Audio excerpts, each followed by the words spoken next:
IEP Meetings and Expectations. Let's rewind. Our teacher here appears to be running behind.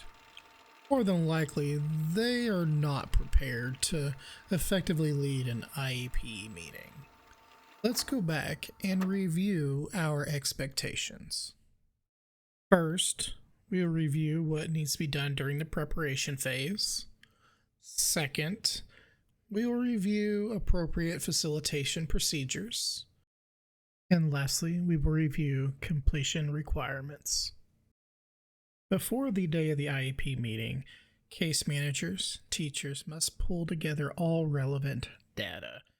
Relevant data includes academic and behavioral performance in and out of the classroom, district and state assessment data, as well as IEP goal progress.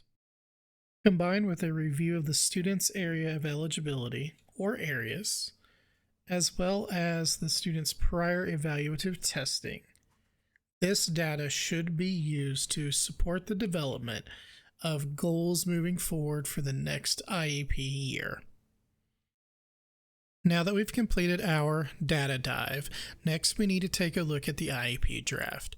Areas of the draft that need to be completed before an IEP meeting are the present levels of current functioning, the service minutes, IEP goals, and classroom, district, and state accommodations and modifications. Also, if a student has related services, the related service providers need to be notified well in advance so that they can also update the present levels of current functioning and their IEP goals. Congratulations, we are now done with preparation. Let's move on to facilitation. Look at this teacher now. Confident, not rushing, definitely more prepared.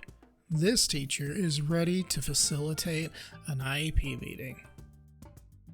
However, they do need to remember that no matter how difficult a meeting may be or the subjects that will be discussed, it is important to stay positive. It is imperative for parents and teachers to maintain those positive relationships as they work towards the success of their student. Let's get to the meeting. There are a number of ways to facilitate or conduct an IEP meeting. In this example, we can see that the teacher is reading the IEP draft word for word. Please, do not do that. As a professional who has prepared the IEP in advance, you should be able to verbally summarize each component in that document. Let's go ahead and step away from this example and move to another. In this example, we see that the teacher prepared a PowerPoint presentation. A PowerPoint is an excellent way to guide the flow of a meeting as well as increase engagement. Now to discuss the progression of the meeting. First off, start with welcoming the parents, of course. If you have a PowerPoint and picture of the student, feel free to share. Then move into introductions and the purpose of the meeting. The teacher will introduce themselves, possibly the whole team, or the team can introduce themselves individually. Either is fine. However, it is important for the parents to know everybody in the meeting. Once the introductions are done, as well as the purpose of the meeting, we will move to the present levels of current functioning. The present levels are the primary area that we will spend most of our time in the IEP. We start with the student's strengths. Academic strengths, social strengths, and interests, things that they're good at, hobbies, etc. Next, we'll move into current functioning. This will be the data that we pulled together in the preparation phase. We'll discuss this here. Then move into next steps. Under next steps, we'll discuss goals, accommodations, and snow days. Then leading into any concerns or questions the parents might have, or even ideas. After the present levels, we cover additional items such as transportation and extended school year, and we conclude with, of course, prior written notice if there's any changes needed, procedural safeguards and parent bill of rights, signature of attendance, and the parent's preference for documentation, whether that's mail or digital.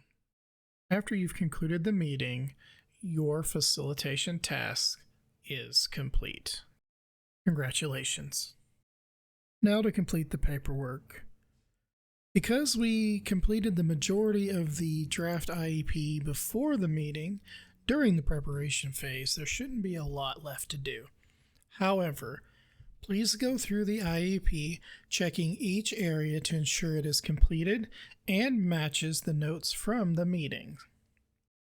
After completing this process, contact your process coordinator to let them know that the IEP is ready to go home. The process coordinator will contact you if there are any errors that need to be corrected. This concludes our review. Thank you so much for serving our students.